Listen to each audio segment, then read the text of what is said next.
වාහනයක අපි නැගලා ගමන් කරනකොට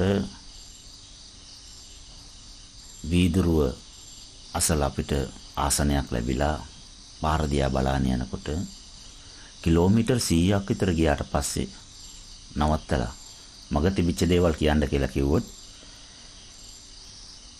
කොළපාට තීන්ත ගාපු තට්ටු තුනේ බිල්ඩිමක් තිබුණා. බස් එකක් මෝටර් සයිකලයක් එක්ක ඇප්පිලා තිබුණා. බස් හෝල්ට් එක ළඟ දෙන්නෙක් ගාගෙන රණ්ඩු කරගෙන තිබුණා කියලා කාරණා තුනක් කියනවා. මේ කිලෝමීටර් 100ට මේ කාරණා තුනද තිබිලා තියෙන්නේ. 10000ක් විතර කාරණා තියෙන්න ඇති. නාම රූප ලක්ෂයක් විතර තියෙන්න ඇති. ඇයි අපිට ඒ තුන විතරක් මතක හිටින්නේ? අපේ ප්‍රාණ ශක්තිය, අපේ අවධාරණය වැඩිපුර යොමු වෙච්ච තැන් තුනක් එක. ඒ නිසා තමයි ඇවිද ඇවිද බණ අහන්න එපා, පැම්පාසු වෙනකොට බණ අහන්න එපා, කතා කර කර බණ අහන්න එපා, කෑම කකා බණ අහන්න එපා, පොත් බලාගෙන බණ අහන්න එපා, බණක් දාලා යන්න ඇරලා තමන්ගේ වැඩ ටික කරගෙන යන්න එපා.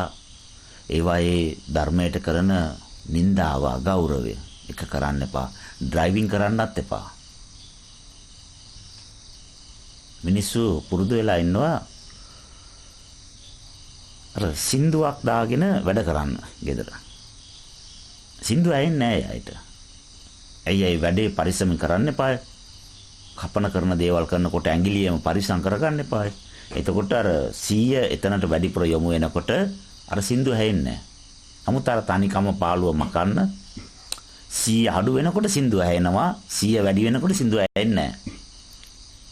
ඒක තුළ යම්කිසි වින්දනයක් ලබනවා මේ මිනිස්සු. ධර්මය කියන්නේ යම්කිසි සත්වයේ සංසාර විමුක්තිය වෙනුවෙන්.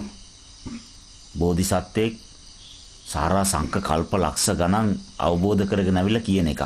කල්යාණ මිත්‍රයෙක් කියන එක මේ දවසට දෙකකට නිර්මාණය වෙන කෙනෙක් නෙමෙයි. අසංකය ලක්ෂ ගණන් පුරලා අඩුපාඩු හදලා නිවැරදි වෙලා ගුණධර්ම වලින් ගොඩාක් පරිපූර්ණ වෙලා බ්‍රහ්මචර්යාව ගොඩාක් රැකලා හැම භවයේම සීලය ප්‍රගුණ කරලා මට වඩා මෙයා ශ්‍රේෂ්ඨයි කියලා මටම දැනෙනවා. මටම හිතෙනවා. මම පිළිගන්නවා මට වඩා උන්වහන්සේ ප්‍රඥාවෙන්, සීලයෙන්, ගුණයෙන් හැමදේම ශ්‍රේෂ්ඨයි කියලා. ඒ තරම් සම වෙලා සමාජයත් එක්ක, පුතු ජන ලෝකයේත් එක්ක ඒම වඩපු කෙනෙක්නේ කල්යාණ මිත්‍රයෙක්.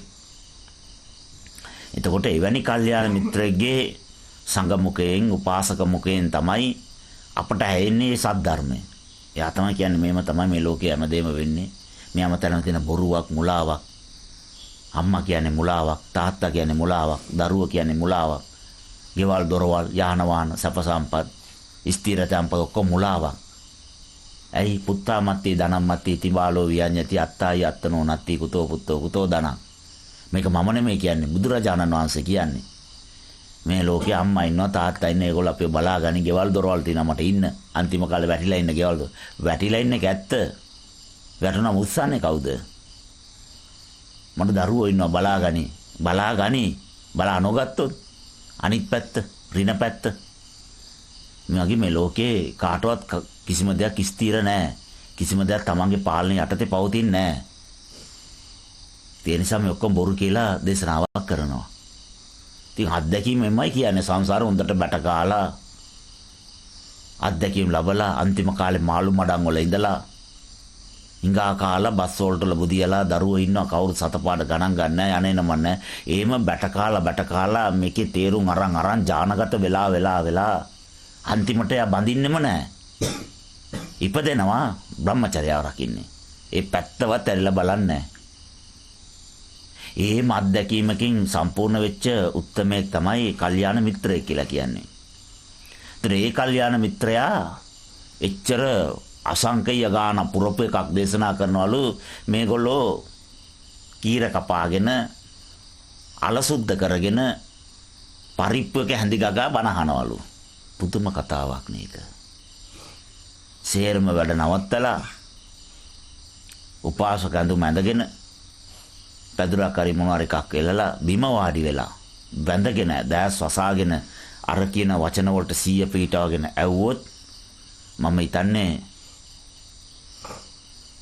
ඒ සම්මා ස්රෝතේම නැත්නම් ඒ ශ්‍රවණය කරන ආකාරයේ ඉරියව්ව ඒක දීප පූජනීය ගෞරවය ඒකම යට සංසාරේ කුසලයක් බවට පිනක් බවට පත් වෙලා එයාට හැයෙන දේවල් විනිවිද හැයෙන්න ඒ සම්මා සෝතේ දියුණු වෙලා ඒ ස්රෝතේ කරන කොටගෙන අනිත් පාරමී වලට බලපෑම් ඇති වෙලා ඒ පාරමී ගොඩාක් පිරීලා අවුරුද්දක් බණහලත් ප්‍රතිඵලයක් නැති කෙනෙකුට